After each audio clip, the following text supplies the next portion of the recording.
Trump's attack on Venezuela and the remarkable capture of Maduro, it was an incredible thing to see, is less a triumph of American power than a symptom of its contraction. It indicates a weakening US power, expanding its regional sphere of influence while abandoning its global one. This is the biggest redefinition of the US role in the world since World War II. I mean, I watched it literally like I was watching a television show. And if you would have seen the speed, the violence, it was an amazing thing. This is theatrics. Trump is intoxicated by the theatrics of war. He relishes the spectacle, the momentary surge of dominance, like a more dramatic version of a TV ratings spike, and the knowledge that his act of war will eventually slide out of the news cycle, only to return later as material for Trump to reframe as myth. The United States is shedding its claim to global stewardship and retreating into dominating its own sphere of influence. This retreat carries a dangerous corollary.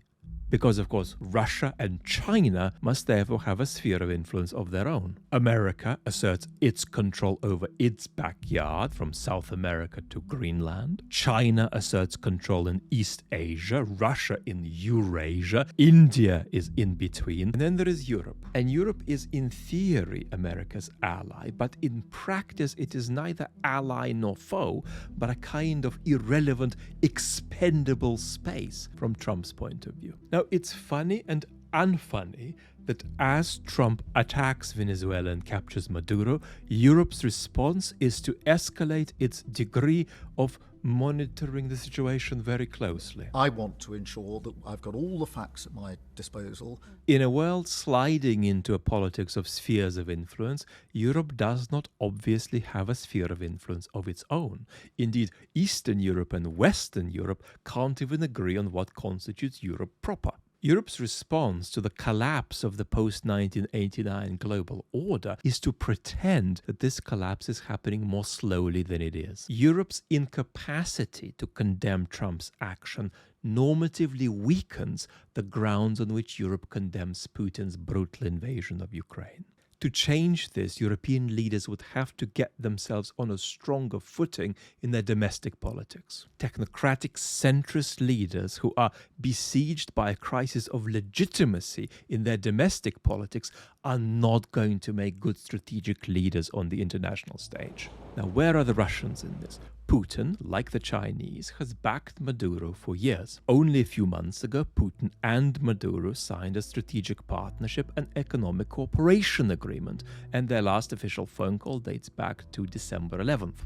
Moreover, the image of Maduro blindfolded and in handcuffs is the stuff of Putin's nightmares, because that is Putin's ultimate fear about his own potential end. But. Ukraine matters to Putin 1,000 times more than Venezuela. And while Russian officials have condemned Trump's actions, Putin as yet hasn't. Moreover, in recent history, Putin hasn't done much to help Maduro. Contrast this with 2018, when, upon the US declaring the election in Venezuela illegitimate, the Russians sent 100 military personnel and 2 strategic bombers. Essentially, Putin is admitting the Monroe Doctrine here. He knows that the corollary of America running its backyard is that Russia may be allowed to run its own backyard. There is then a challenge that Trump's action presents for Putin. Namely, it generates pressure on Putin from the Z-radical side. There are many disanalogies between Putin's invasion of Ukraine and Trump's attack on Venezuela. However, one thing that stands out pictorially is Trump's sublime and instant success and Putin's spectacular incapacity to overwhelm Ukraine in 4 years of war, having lost hundreds of thousands of personnel and a whole army full of military equipment. Several Z-radical accounts mocked the Kremlin on Telegram, and even Mr. Dugin's account posted, "Do as Trump does." But overall, this is a net gain for Russia, because Trump's actions advance Putin's vision of the world. Now, where or who is next? First, everybody in South America and Central America knows that their sovereignty is now more fragile than it used to be. Second, Greenland annexation is now a serious risk. There is no reason why Trump can't declare the US military bases their sovereign American territory. Three questions matter to Trump. Is Greenland in our sphere of influence? Do they have resources we can exploit? And will it make good TV? And the answer to all three of these questions is yes. Thirdly, Trump's action can't embolden Putin in Ukraine because he's already maximally emboldened. But it can embolden Putin to escalate his hybrid war against Europe. Because if Venezuela is Trump's, then Putin can think that Estonia and Poland are certainly Putin's. And fourthly, it's important for us to keep two things in mind at the same time. On the one hand, Maduro is an illegitimate authoritarian and a political disgrace. On the other hand, Trump's actions make the world a more dangerous place, make America weaker, and do nothing to help democratic forces in Venezuela. Understand that from Maduro bad, it does not follow that Trump's actions are good. Fifth, Trump's remark that America will run Venezuela is magical thinking. Because first, decapitating the regime does not eliminate the regime, it's still there without Maduro. And eliminating the regime is not something you can do without collapsing the state.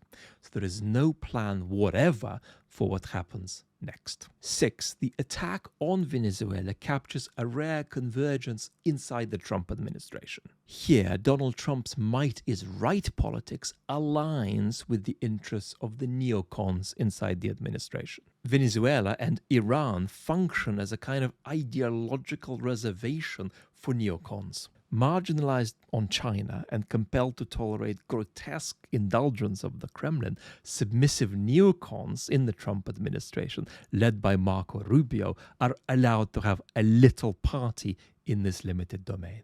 Now, having analyzed Trump's action politically, I want to ground it ethically for us. The attack on Venezuela is an arbitrary political action inspired not by lies, but by power that stops even pretending to tell the truth and relies on spectacle to make truth irrelevant. Its actions are justified not by lies, but by the performance itself. We're not going back to the 1930s, but this particular element of fascism will be part of the authoritarianism to come in the West. That doing bad things with shiny success makes them right. This power is scornful, not just of international norms, US citizens, Venezuela's citizens, America's allies, but of truth itself. In some respects, this is special to our post-truth age, but it is also universal. When empires decline, they become insular and lose patience with reality.